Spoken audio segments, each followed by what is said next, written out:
PV Anwar എന്നൊരു ഘടകം ഇവിടെ മത്സരിക്കുന്നില്ല എങ്കിൽ UDF ഇതിനൊന്നും ആവശ്യമില്ല. നിലമ്പൂർ പോലത്തെ ഒരു മണ്ഡലത്തിൽ ജമാഅത്തെ ഇസ്ലാമിയുടെ സപ്പോർട്ടൊന്നും UDF ആവശ്യമില്ലായിരുന്നു. ഫോൺ റെക്കോർഡ് ചെയ്യുന്നത് നിങ്ങൾ എങ്ങനെയാ കൂട്ടച്ചേർക്കാന്നാണ്? ഫോൺ റെക്കോർഡ് ചെയ്തുകൊണ്ട് നാട്ടുകാർ എന്തൊക്കെ അറിഞ്ഞു? പോലീസിൽ ഇങ്ങനെ പിന്നെ ഇത്തരത്തിലുള്ള ആളുകളുണ്ട് എന്ന് ഫോൺ റെക്കോർഡ് ചെയ്തതുകൊണ്ടല്ല അറിഞ്ഞത്.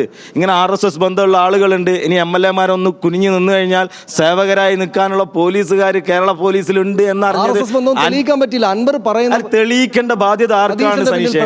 തെളിയിക്കേണ്ട ബാധ്യത കൃത്യമായ ഏജൻസികളെ വെച്ച് അന്വേഷിച്ച് തെളിയിക്കേണ്ട ബാധ്യത റഹീമിന്റെ പാർട്ടിയുടെ സർക്കാരിനല്ലേ? ആ ചോദ്യമല്ല ഇവിടെ ജനസമൂഹത്തിന് മുമ്പിൽ ഇട്ടത്. ഇല്ല എന്ന് തെളിഞ്ഞിട്ടില്ലല്ലോ. അങ്ങനെ ഒരു വിഷയം ഇല്ല എന്ന് തെളിഞ്ഞതായിട്ടുള്ള റിപ്പോർട്ടൊന്നും വന്നിട്ടില്ലല്ലോ.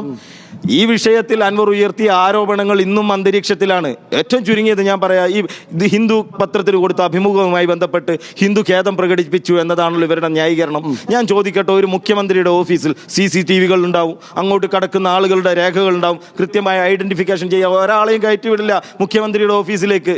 ആ ആളുകൾ ആരാണെന്ന് വ്യക്തമാക്കി ഈ ഒരു ആശങ്ക തീർത്തുകൂടെ മുഖ്യമന്ത്രിയുടെ ഓഫീസിന്, മുഖ്യമന്ത്രിക്ക്, ഇടതുപക്ഷത്തിന്? അതിപ്പോഴും ഒരു ചോദ്യചിഹ്നമായി നിൽക്കുകയാണ്. അതുപോലെ തന്നെ മലപ്പുറം ജില്ലയിൽ കേസ് കൂടുന്നത് ഉമ്മൻചാണ്ടിയുടെ കാലത്ത് കേസ് കൂടിയിട്ടുണ്ട്, അതുപോലെ ഈ സർക്കാരിന്റെ കാലത്തും കേസ് കൂടിയിട്ടുണ്ട്. അങ്ങോട്ടും ഇങ്ങോട്ടും വാദപ്രതിവാദമാണ്. അവിടെ വിഷയം എന്താണെന്ന് വെച്ചാൽ ഈ പോലീസിലുള്ള ഒരു വിഭാഗം ഈ വിഷയത്തിൽ ഗൂഢമായ നീക്കങ്ങൾ നടത്തുന്നു എന്നതാണ് വിഷയം, ഭരണമേത് എന്നതല്ല. പോലീസിലെ ഇത്തരം ഗൂഢസംഘങ്ങൾ പ്രവർത്തിക്കുന്നു. ഷാജൻ സ്കറിയെ പോലെയുള്ള വിഷം തുപ്പുന്ന ആളുകളെ അറസ്റ്റ് ചെയ്യാനുള്ള നീക്കത്തിന് ഒരു ആത്മാർത്ഥത കാണിക്കുന്നില്ല. ഇത്തരം വിഷയങ്ങളാണ് ചർച്ചയാവുന്നത്.